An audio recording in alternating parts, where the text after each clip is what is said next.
All right, everyone. Welcome to our Foundations of Global Health series. I am Alexa Smith, and I am the International Partnerships and Programs Coordinator in the Office of International Programs.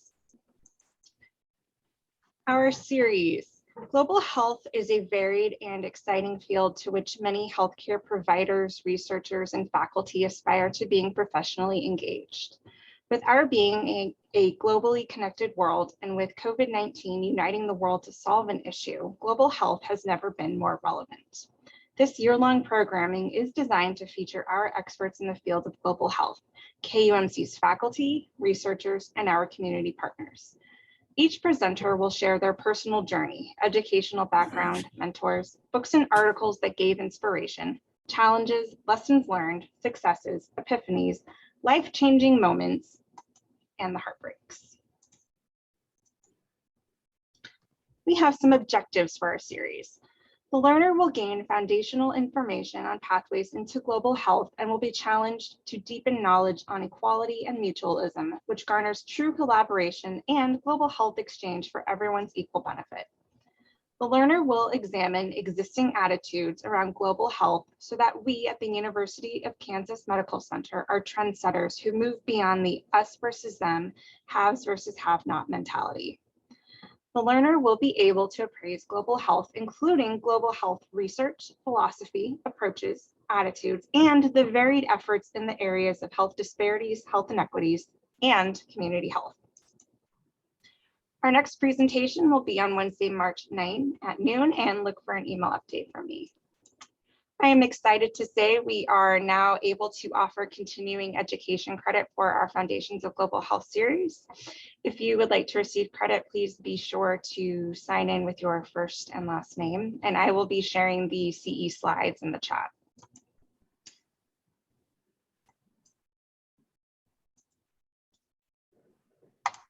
Right, and now I will hand it over to Dr. Kessler. Thank you, Alexa.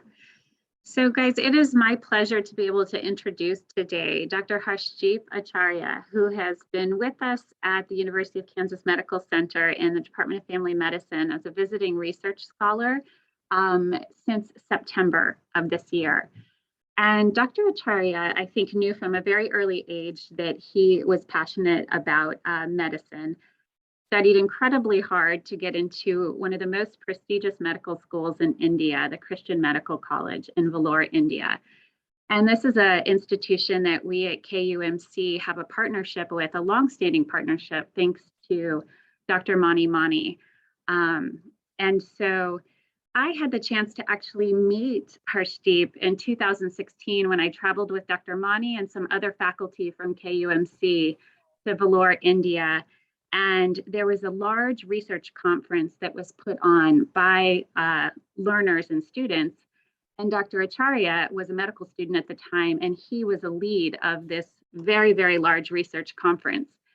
And Dr. Acharya has always had a passion for research, that he sort of went above and beyond what expectations were as a medical student, and has continued to be very passionate about research in addition to his clinical work.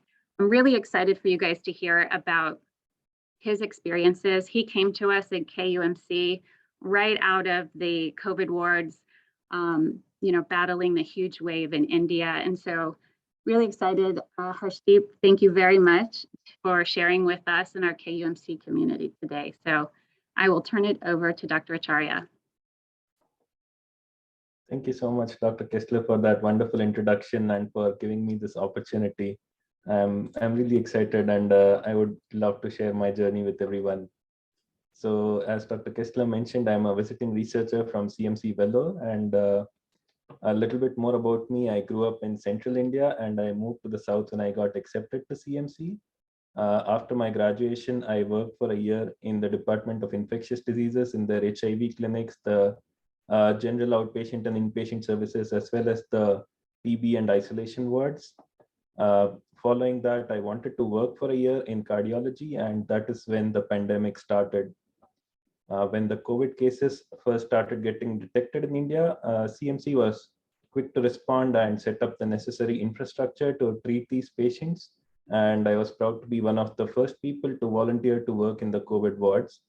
I ended up working there for the rest of the year. So for about 8 months in the COVID wards and another 3 months in the COVID ICUs. And towards the end, I also had the opportunity to work for the national COVID guidelines for India. And I'll come to that in the later half of the presentation. Next slide, please. So starting with the COVID waves, as we see here, we've observed that these COVID cases appear to come in this wave-like pattern, and there are several factors contributing to it, including mutation of the virus, different new strains coming up, the development of herd immunity and vaccination, and many others. And while we are still learning about this last Omicron wave, the pattern of the COVID waves in the form of duration and peak have been pretty similar in most countries in the previous waves, including the United States. Next slide, please. Next slide, please. I'm sorry. Sorry. Previous one, sorry. Yeah. So when we look at the first two waves in India, there is a visible difference in what they look like. When we look at the first wave, there was a lot of fear among the population with regard to COVID and a lot more compliance to hand hygiene and distancing norms. In addition, the government had enforced a lockdown in the initial 3 months in the first wave, which meant that people could not leave their houses for any purpose except for specific predetermined times in the day. There were restrictions on travel. Offices and industries were shut down. Essential items and groceries were available only for limited times in the day. For example, in Vellore, when I was living there, it used to be between 8 and 9 a.m. every day is when we can step out to buy groceries, and that's the only time when these shops would be open.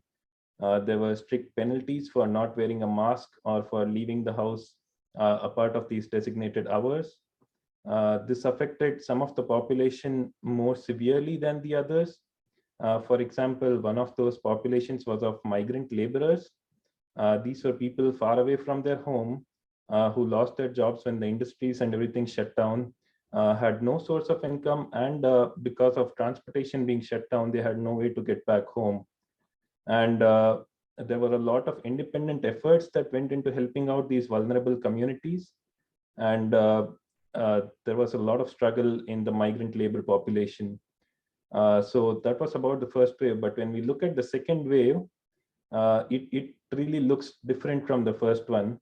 And some of the factors that contributed to this was, one of them was it happened to coincide with elections in 5 major states of India. So during this time, all the restrictions were lifted and mega election rallies were being held throughout the country. And that coincided with the surge of cases locally wherever these rallies were organized. The restrictions on masks were relaxed. People were allowed to have large gatherings, including weddings and other events with thousands of people. And among the population as well, it appeared that the discipline in wearing masks and maintaining social distancing seemed a bit more relaxed. Once the elections were over, though, the mask mandates were strictly enforced again, and that was towards the end of the wave. So that's why the waves appear a little different in India, and there were several other factors which also contributed to it. Next slide, please. When it comes to the healthcare structure in India, there are government hospitals in most areas of the country that are divided into different levels of care, as well as private institutions, which are more in the cities and urban areas. With these facilities available, the number of COVID cases that we saw was just beyond the capacity of the entire healthcare infrastructure. And that was just overwhelming. Now, the thing is, the government hospitals which are there, they are not allowed to refuse care to any patient, which means that even if the beds are full, it's common to have patients lying down on the floor besides the bed or having multiple patients in one bed, just so that they can continue receiving care in the hospital. That sometimes tends to compromise with the quality of care, but the government hospitals cannot refuse patients. So even after having multiple patients on the beds and on the floor, there would be patients waiting outside the hospital building waiting for a place to get admitted. That happened a lot during both the first and the second wave. And since a bulk of this population is uninsured, their medical expenses are out of pocket and they are unable to afford care in private institutions. Government hospitals were even more overwhelmed since their care is completely free of cost. Some of the state governments recognized this limitation and they acted rapidly. They reimbursed the private hospitals for all the cost incurred by the patients and ensured free care for their citizens. But this was limited to certain states and the response varied in between states. Several innovative ideas came up for increasing the facilities and keeping patients in isolation. So one of those was like, since the trains were stopped because of the lockdown, there were no trains or buses running. The compartments in the trains were used to isolate the patients who were requiring home quarantine or some sort of isolation. So several strategies like that started coming up, but we recognized that we had several limitations in our infrastructure. Coming to the response by CMC Vellore, next slide, please. So CMC was really quick in its response to COVID and developed a model which was later followed by many others. So as people here might know, CMC has a long-standing relationship with KU, pioneered by Dr. Mani. And this long-standing exchange program includes over 120 Robinson scholars that have visited CMC to learn there, and more than 20 model fellows from CMC who have come to KU and spent a semester here learning new skills. I'm grateful for this relationship, not just for the learning, but because I've made some really good friends. Some of these students who visited there and are now some of my best friends in Kansas City. So going in detail about the response by CMC, next slide, please. A little bit about CMC. The main campus of CMC has close to 2,500 beds. And in addition to that, they see about 8,000 outpatients on a daily basis. So when the first COVID wave started, CMC was able to modify the infrastructure and do it in a manner similar to the existing isolation ward that is in place for admitting patients with TB and other communicable diseases. So they were able to use that model and create more isolation facilities.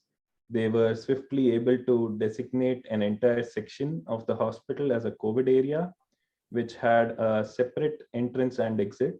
So when we enter a COVID area, that is, we need to change into scrubs at the entrance, don into PPE. And then from that corridor, we can access all the wards that are admitting COVID cases, all the wards and ICUs. And when we are done with our shift or something, we can exit from the exit area where we return the scrubs and take a shower and then change into our clothes, and then we can come out. This was also done to ensure that a lot of the staff working there, they were living with their families, and so they don't take anything back to their homes. They made some really good arrangements in a really short amount of time. The hospital admissions were also streamlined. The admissions from the ER as well as from the clinics. So a patient that is planned for admission would go to something called a screening ward. The screening ward had individual rooms where the patient would go through the COVID test. And depending on the result, the patient would then be admitted in either a COVID positive or a COVID negative area. So all these facilities were set up in real time, and within just a few weeks of the first case being detected in Vellore, CMC had close to 1,000 beds dedicated to their COVID services. And another update is that there is a new campus that CMC is coming up with. It had been in construction over the past couple of years. It's in a place called Kanigapuram, about 15 miles from the main campus. And the construction of that got completed last year, and they were able to open up that facility, which added 1,500 beds to their total capacity. And so because of the need, they started using that facility as well for providing COVID services during the second wave. So they were able to serve the population of Vellore and 3 districts that are surrounding Vellore, which do not have any other tertiary care setup. And they were able to do this in really quick, in real time, and provide good quality of care. Next slide, please.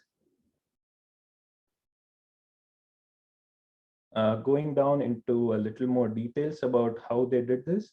So as everyone here might have worked in COVID at some point, we know that initially in COVID, the guidelines and evidence were literally changing on a daily basis. And it was really difficult to keep track of all the parameters that were being considered, and all the guidelines that were changing, all the drugs that they've been using, or any other interventions that people have been trying out. So it was important to establish a uniform evidence-based standard of care for all the patients. And that way we can also appropriately distribute the limited resources that we have. So the administration came up with this brilliant solution of dividing the patients into 3 levels of care.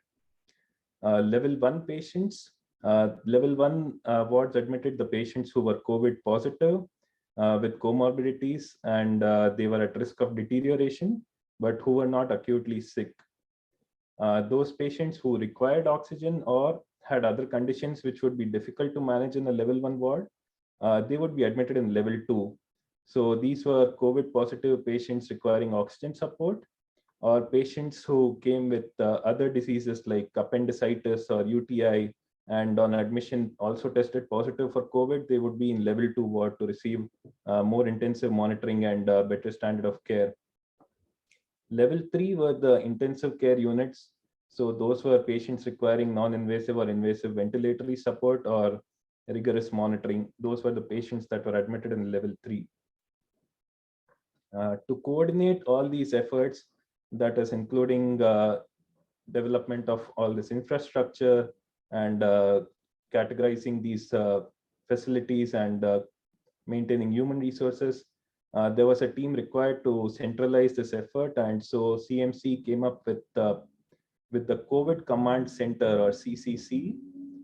They set that up in what used to be one of the lecture halls for medical students, and the deputy director of the hospital took charge for this. They had several teams concentrating on infrastructure, data collection from the patients who had been admitted, management of patient resources and allocation, management of human resources and staffing. And also in a high workload setting like Vellore, efficient utilization of beds also becomes extremely important. And so the Central Bed Management Office took charge of that and really streamlined all our efforts.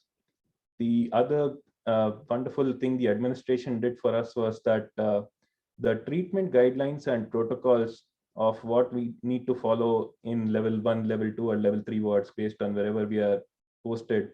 So the treatment guidelines, the protocols, they were published and updated for each specific level of care. So if I'm in a level 2 ward, I know what our hospital is following for level 2 patients, and I know very specifically what are the things I need to look for, what are the things I need to test for, and what is the treatment I can give to the patient. So these protocols were created by experts from the Hospital Infection Control Committee, and they were uploaded on the CMC Intranet. This was extremely helpful at the ground level because the constantly changing guidelines and evidence, we had a summarized guideline for treating patients in our respective level. The staffing of these levels was also very strategic, with level 3 wards being staffed by patients, by people trained in critical care, anesthesia, pulmonary medicine, etc. Level 2 will have residents from general medicine, general surgery, and fellows from nephrology, neurology, rheumatology, ID, etc. And then for level 1 wards, the residents from orthopedics and dermatology took up this responsibility. So these distinctions were actually quite flexible, and they were based on a person's comfort level in those wards. Because of that, I was able to work in level 2 as well as level 3 based on my comfort level when I first got used to the system, and how comfortable we are and how our management is. So once all of these things were in place, that was in the first wave, CMC administration actually went one level further and introduced a level 0. And this was for patients who were COVID positive and in home quarantine, just to continue their telemonitoring and to identify patients who require admission at a later time. So there was this time when a lot of these specialty services were temporarily stopped or on hold.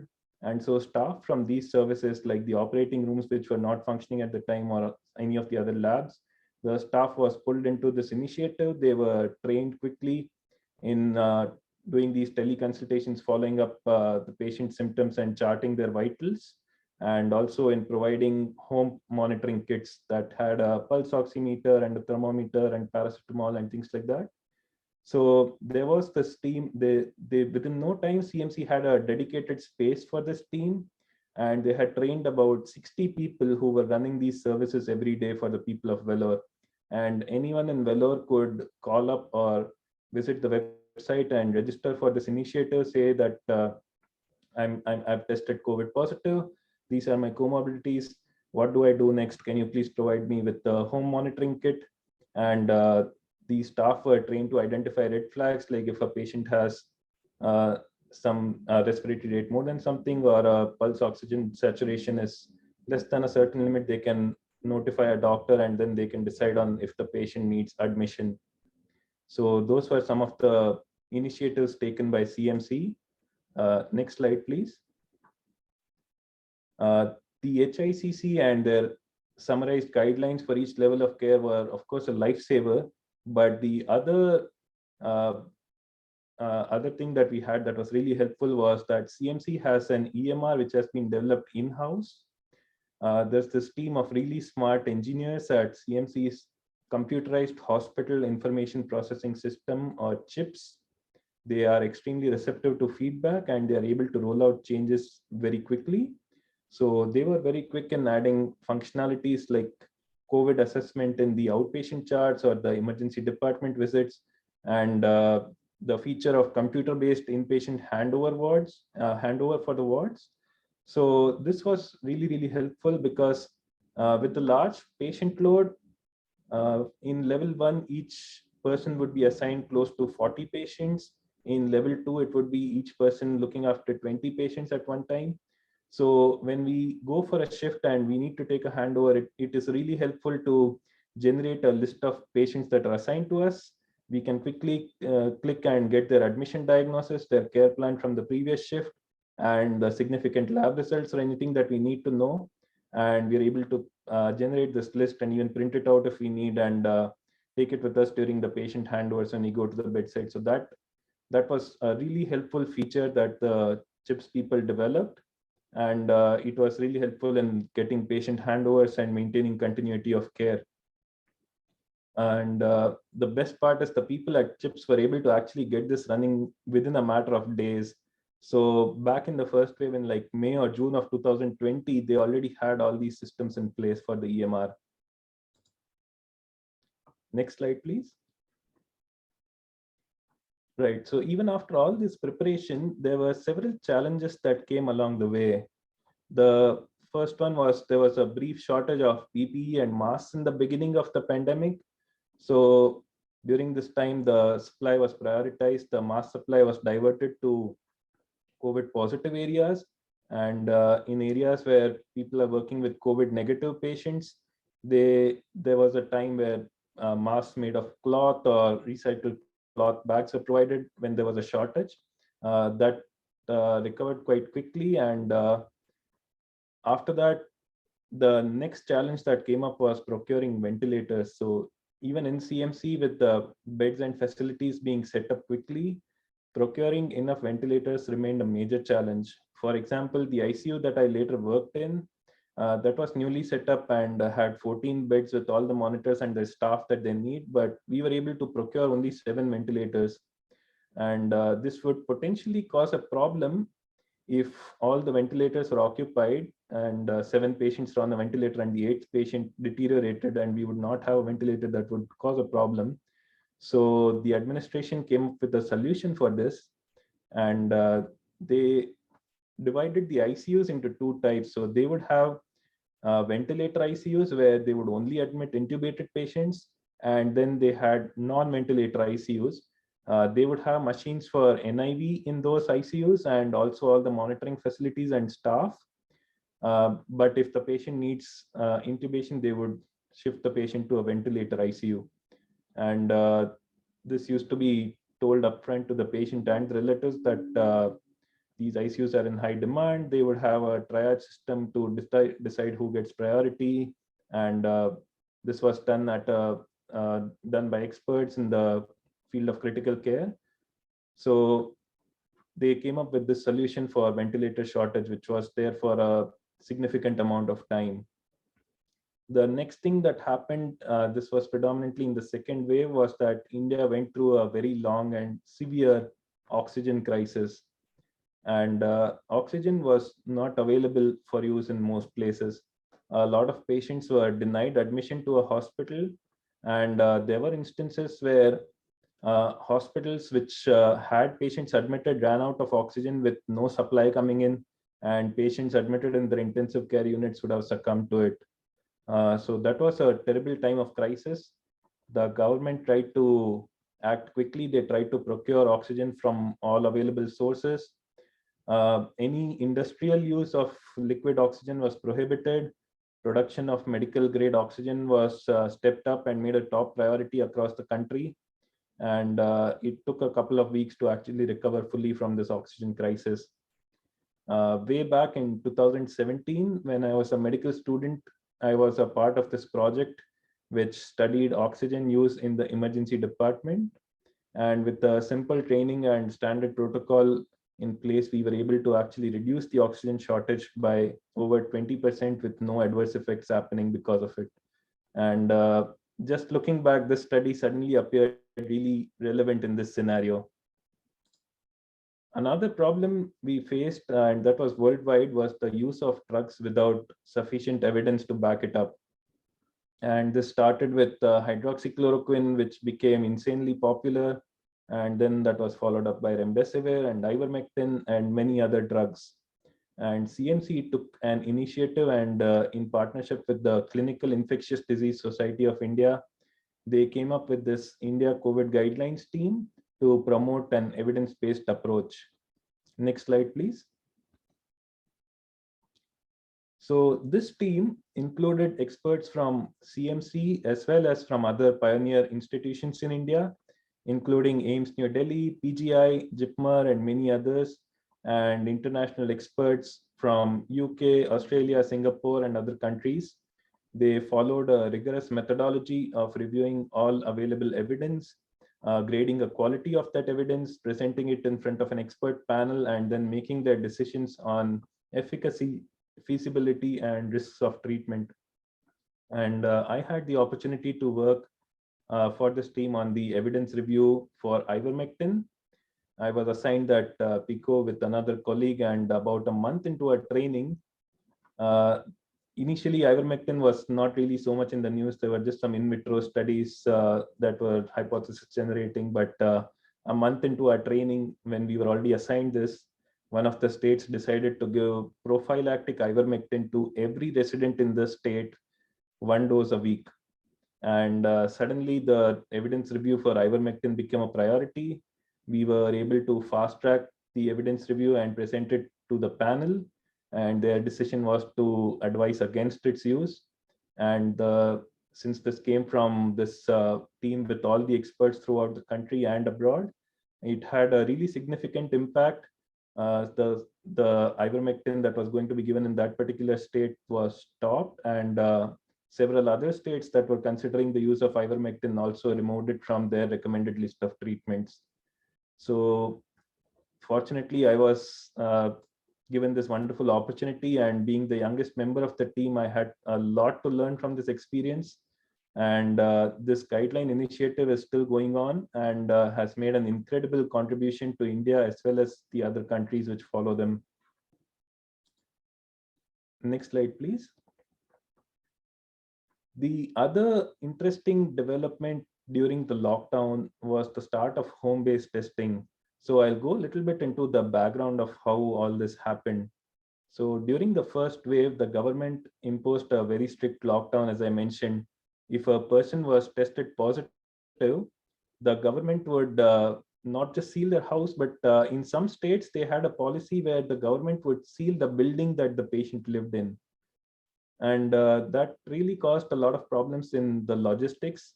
And also when a patient is symptomatic and getting a PCR done, they need to register with their Aadhaar number, which is somewhat like a health ID. And that number can actually be used by the government to track this patient down and enforce this quarantine. And the government also had an app that would also be linked to that same Aadhaar number, and that would be tracking the patient as well.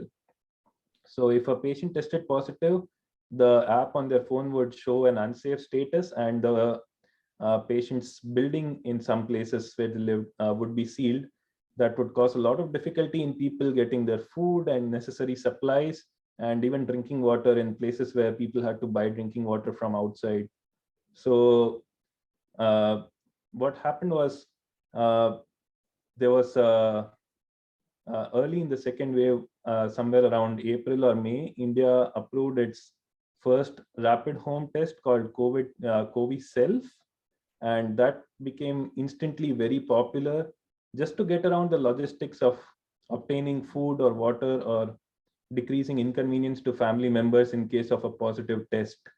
And now also rapid home testing has been very popular. The Abbott test, which is being used here, Abbott has a test being sold in India as well. And that has been really helpful for a lot of the people. Next slide, please. The other challenge was of getting accurate data, and not just number of cases, but also the number of deaths that were being documented due to COVID. It could be at a local level, at a regional level, at a state level, but there was a lot of there were a lot of times where the deaths were undercounted or not documented appropriately. Just to show that the COVID pandemic was under control, the authorities might have tried to, for example, if a patient with diabetes had COVID with severe disease and would succumb, the cause of death would get documented as diabetes instead of COVID, and things like that. And at a broader level, this became challenging because when it came to resource allocation and planning or preparing for any upcoming surge, we did not have the accurate numbers that we would have wanted, and we could not predict how many beds to allocate for COVID services and how to distribute our resources. That is a challenge we face even now. Next slide, please. Yeah, so about the vaccination drive, India had a very successful COVID vaccination drive. The vaccines that are being used there are manufactured in India. Even though that's the case, there was an initial phase where the vaccines were being exported to other countries and availability was limited. And that combined with the limited availability of treatment facilities and hospital beds, it brought the population to a stage of desperation, and people were really eager to get the vaccine or any sort of intervention that could prevent them or their family members from getting COVID. So the approach of people was to just get the vaccine as soon as it is available for them. And to administer these vaccines, the government was able to pull in trained population from the polio vaccination program, as well as from the pool of over 900,000 community health workers that India currently has as part of their national health mission. They received training and were quickly able to suffice the needs of most vaccination centers. And we can see the results in the graph where at 68% of the population receiving the first dose, the graph still seems to be going up steadily. So that is one of the things that I have learned. I've been learning after I came here, is that the vaccine hesitancy among the population and the reasons behind that. And I've been learning a lot about it as part of the COPE project that I'm working on, and also just from interacting with different people here in Kansas City. And I hope that I can use this learning experience and come up with innovative strategies to improve the COVID vaccination rates in the state. Next slide, please. So that is pretty much what I wanted to share about my experience working in the COVID wards, COVID ICUs, and how CMC responded, how they came up with the infrastructure they needed, how they did the staffing, and how they strategized the COVID care, and a little bit about India's response broadly as well. And I'm extremely grateful for this wonderful opportunity to share my experiences. And thank you for everyone who made the time to attend this session. I specifically wanted to mention Dr. Kessler and Dr. Mani, who have been wonderful mentors for me, and also Dr. Mitra, who I had known since second year of medical school and taught me so many things. He came here as a model fellow about 7 years ago, spent a semester here, and he was the one who was actually guiding me throughout many of my initial research projects and throughout the student conference that we organized. He was a mentor for that as well. And I'm really grateful for having him as part of my life. And also, I want to thank some of my colleagues in India who are up at 12:30 in the morning and attending this session. So thank you so much, everyone. Thank you, Dr. Acharya. We're going to move into a Q&A session now, and Dr. Kessler is going to moderate that. So feel free to put any questions you have in the chat. We really appreciate your presentation, Dr. Acharya, and all the information you shared. And so with that, I'm just going to pass it over to Dr. Kessler. And Dr. Kessler, we can help you if you need with the chat at all. Okay, thank you, Kimberly. Thank you, Dr. Acharya. Such a great presentation. Really encourage people to ask questions and engage your cameras on if you can. But I think we could start. Harshdeep, I don't know if you're seeing some of these come in through the chat. I think Dylan Holmar had a question of curiosity about the state that you mentioned in India that had the statewide prophylaxis advised with ivermectin. Any data on how that group may have fared compared to others? So that's a wonderful question. And what happened there was that was the state of Goa, and they were planning to implement this statewide. But before they could implement it on a broad scale and before they could get in supplies to actually do that, we were able to complete the evidence review. And thankfully, the government was receptive to what the experts had to say, and they canceled the initiative. It was in the news for close to almost a month, for several weeks. And before they could actually implement it, we were able to stop it from happening. So I'm not sure if there is still any data from any of the small range studies that they might have done, but nothing from the statewide.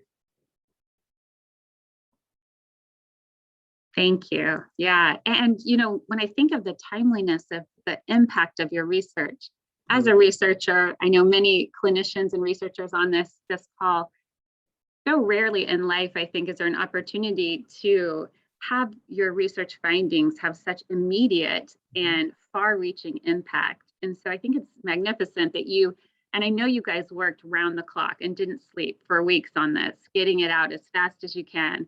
And just this example, but for the whole country, the impact those, you know, evidence-based guidelines had.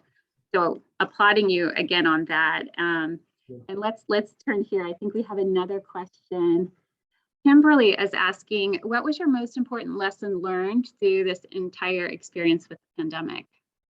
Wow, so that's a wonderful question. So I think I've learned that I should not, I should always have an open mind, because there might be surprises coming. COVID might not be the last surprise in my life. And thankfully, with the training I've received in CMC, I was able to do well during this time, but should always keep my eyes open and ears open and try to learn as much as possible, because we never know when these learnings would need to be implemented. And it was very, very helpful that I went through the training that I did. Great, thank you. Other questions?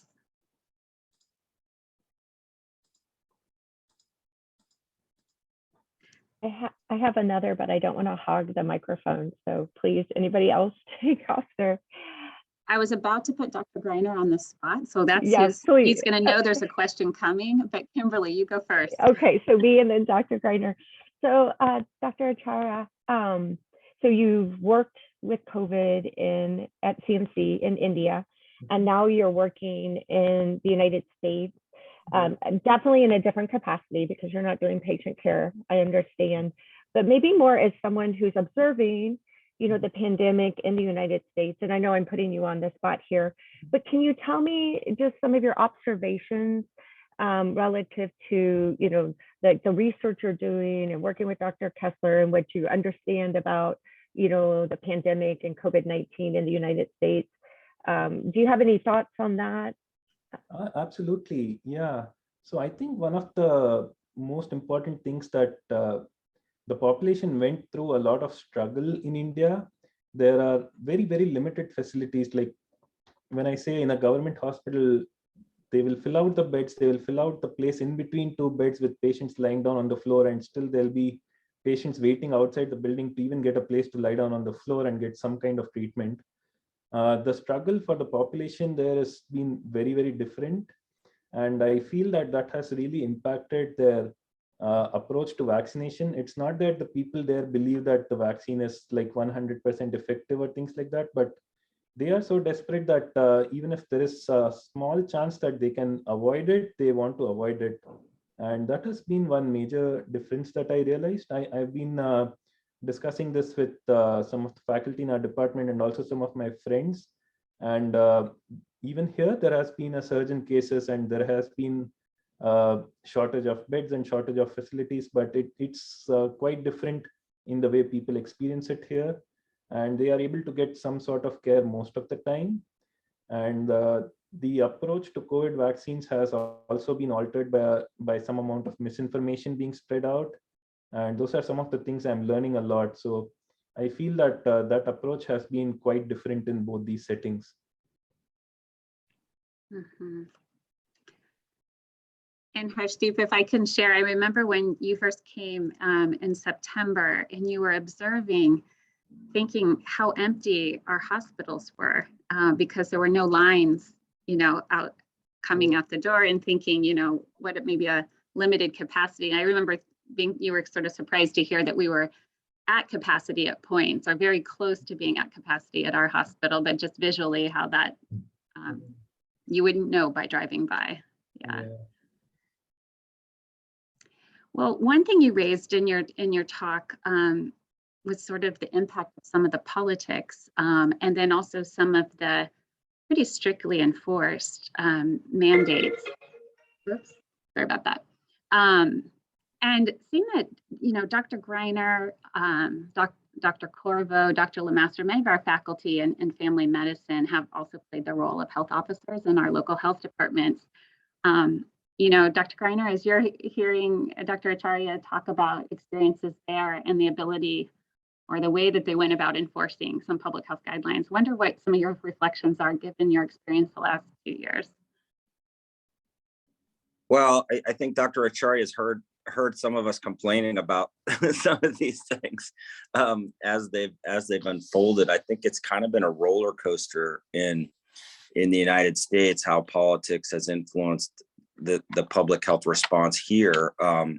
And I know I've had talks with him about the politics in India, because I think they've had some some issues over there in terms of how the presidential administration there has responded. But here we have issues on the national level, state level, county level, and we've had some restrictions put in place in terms of what historically a public health officer could do to try and to contain disease. I think, and there's probably people on this call that know this, I think public health should be about balancing individual rights versus protecting the public's health and welfare. It's a fine line to walk, and we sometimes historically we look back and we say, man, people's rights were abused in the name of controlling disease or reducing the impact of something. But in this case, it may be the other way around. We may find that we should have been stricter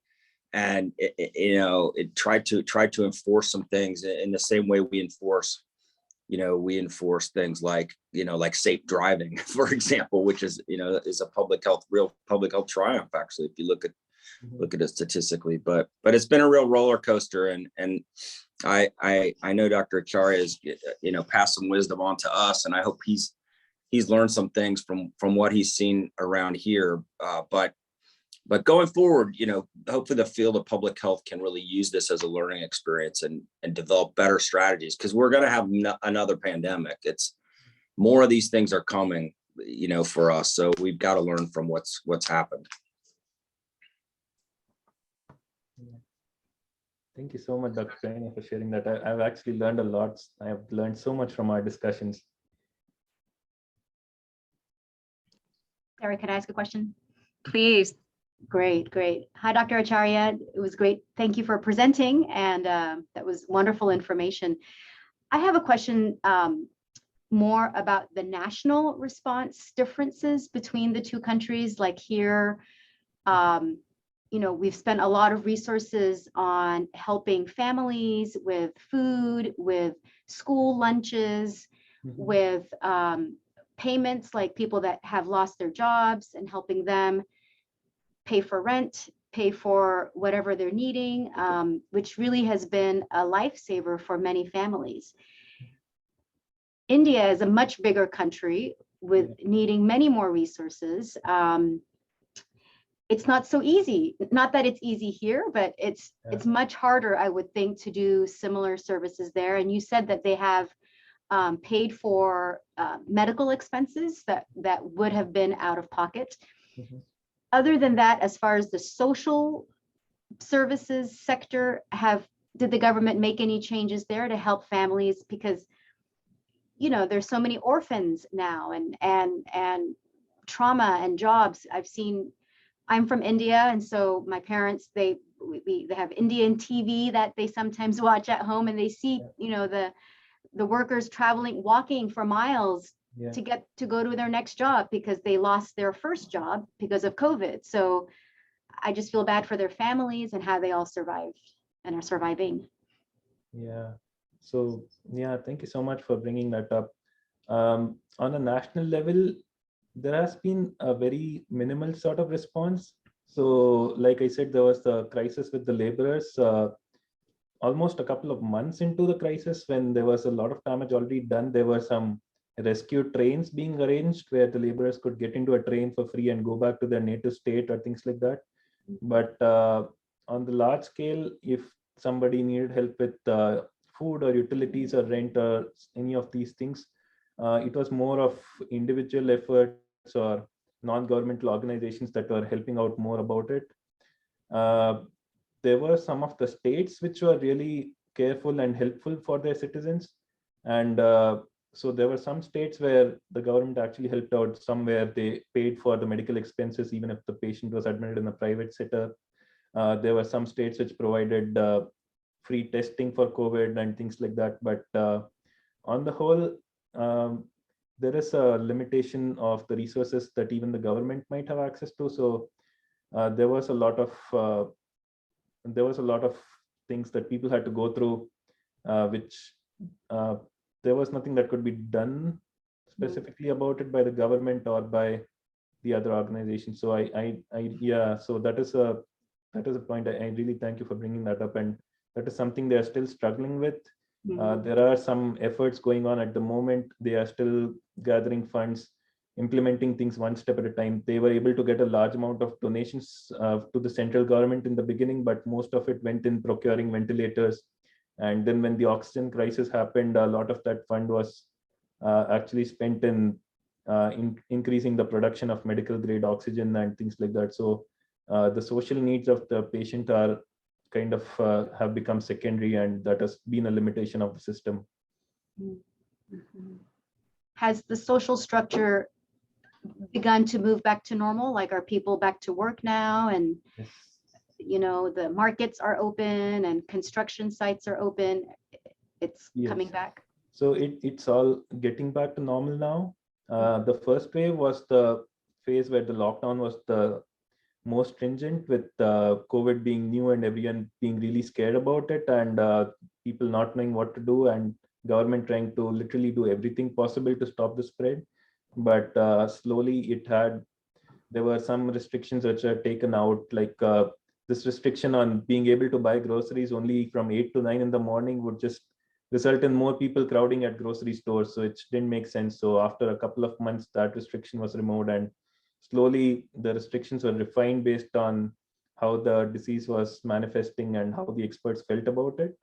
But more or less, yes, now life has returned back to normal. There is travel possible within the country.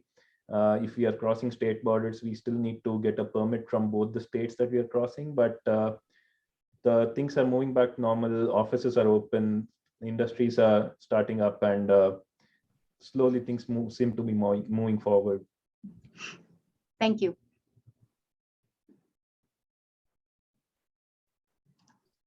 Any other questions? Oh, here comes one from Dylan. Were there similar problems with misinformation campaigns in India, like you're observing here locally? Yeah, so I believe that there were not so much in my experience in terms of vaccination, but definitely there were claims of some of the treatments working when evidence didn't really support it, like HICC becoming very popular, and then remdesivir and some of these other drugs. There were, I believe, some financial motives might have been there or whatever, but there were times when there was a huge demand of remdesivir, and even antibiotics, like people were prescribing piperacillin and metronidazole for COVID and things like that. And because of the high demand, the patients had to pay more out of pocket just based on claims that these drugs work, when evidence actually showed that they don't really work as much as they're being claimed to work. So there were situations where we did face that, and in at the ground level in patient care also, that affected us a lot, because remdesivir was like marketed as like a wonder drug, and then when we had a patient admitted, and if the relatives insisted and we did start the patient on remdesivir and then the patient still succumbed, we would have a bunch of angry relatives who were saying that either you didn't give the right drug or something happened that you didn't do right, because this drug was supposed to cure the patient. So we did face a lot of challenges with that as well.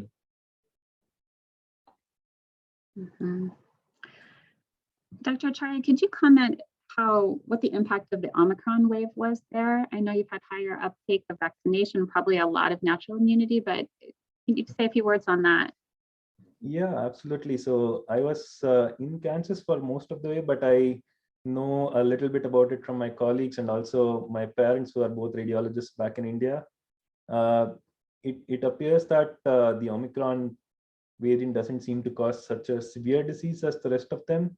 So there have not been so many strict restrictions or lockdowns being imposed.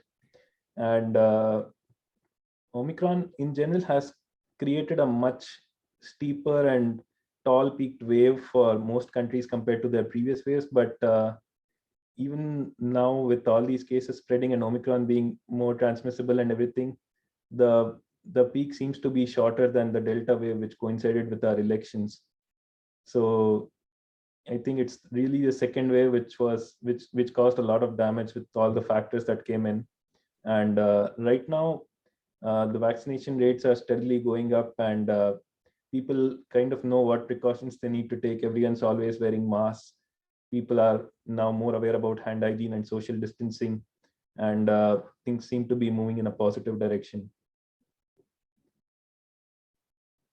Great, thank you so much. Dr. Kessler and Dr. Acharya, I want to interrupt for a moment just to say we're getting really close to the 1 o'clock hour.